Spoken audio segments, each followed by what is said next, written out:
అవినీతి పరులను అరెస్ట్ చేస్తే బీజేపీ స్వాగతిస్తుందని మెదక్ ఎంపీ రఘునందన్ రావు అన్నారు. బీఆర్ఎస్ స్థానంలోని బీజేపీ వెళ్లే ప్రసక్తే లేదని బీఆర్ఎస్ కు ప్రజలు సి స్థానం ఇచ్చారని పేర్కొన్నారు. హైదరాబాద్ లోని పార్టీ రాష్ట్ర కార్యాలయంలో మీడియా సమావేశం ఆయన మాట్లాడారు. రాష్ట్రంలో బీజేపీ అధికారంలోకి వస్తుందని ప్రజలు గుండెల్లో పెట్టుకుంటారని చెప్పారు. కేసీఆర్ ఇక ఫామ్ హౌస్ లకే పరిమితం అవుతారని, కేటీఆర్ రేవ్ పార్టీలని తిరుగుతున్నారని విమర్శించారు. గ్రామ పంచాయతీలో విద్యుత్ బిల్లులు చెల్లించలేని దుస్థితిలో ప్రభుత్వం ఉందన్నారు. గ్రామ సభలు పెట్టకుండా కాంగ్రెస్ నాయకులు చెప్పిన వారినే ఇందిరమ్మ ఇళ్ల లబ్ధిదారుల జాబితాలో చేరుస్తున్నారని ఆరోపించారు.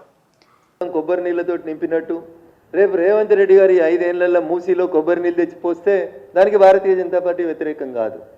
మూసీ సుందరీకరణకి, మూసీ శుద్ధి కార్యక్రమానికి భారతీయ జనతా పార్టీ వ్యతిరేకం కాదు. బట్ మీరు మాటలు ఏం మాట్లాడుతున్నారు, చేతలు ఏం చేస్తున్నారు అనేది మేము అడుగుతా ఉన్నాం. మీరు కూడా సేమ్ కేసీఆర్ లెక్క లుల్లు కంపెనీకో మూసీని అమ్ముకునే ప్రయత్నం చేస్తూ ఉన్నారు. ఎంత దారుణం అంటే మీడియా ఇన్వెస్టిగేట్ చేయాల్సినటువంటి ఒక అంశాన్ని మీ ముందుంచి నేను ఈ ప్రెస్ మీట్ ముగిస్తాను. అన్న, ముందుగా కొండపోచమ్మ సాగర్కి వెళ్ళి మూసీకి గోదావరి నీళ్లు తెస్తామని చెప్పిర్రు అన్న.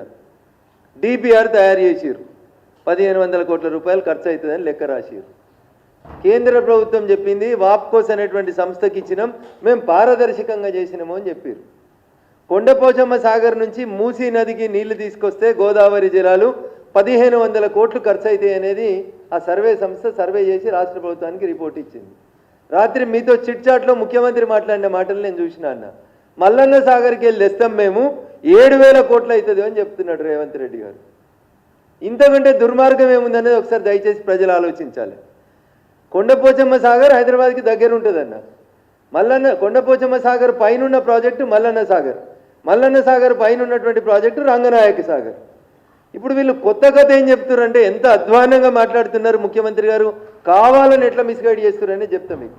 కొండపోచమ్మ సాగర్ నుంచి హైదరాబాద్కి తెస్తే 1500 కోట్లు.